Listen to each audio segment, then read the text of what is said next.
সেই দৃশ্য সম্পর্কে আমরা প্রত্যেকে অবগত আছি।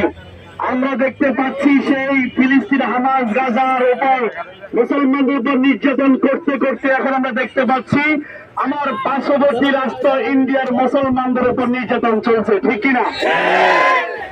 আমরা উচ্চ কণ্ঠে কথা বলতে চাই, মুসলমানদের উপর যে বড় নির্যাতন নিপীড়ন চলছে, আমরা 40 কোটি ভারতের মুসলমানদেরকে আহ্বান করব, আপনারা প্রত্যেকেই গুজরাটের কোসাই মুরিদ মোদীর বিরুদ্ধে সর্বোচ্চ প্রতিরোধ গড়ে তোলেন।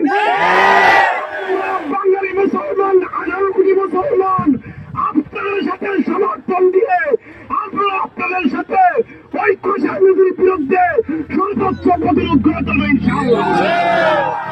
মেসেজ আগে বলেছি, এখনো বলি, ইহুদি খ্রিস্টানদের পণ্য সহ ভারতীয় পণ্য বয়কটের মাধ্যমে আমরা কোসাই নদীর বিরুদ্ধে সর্বোচ্চ প্রতিরোধ গড়ে তুলব ইনশাআল্লাহ।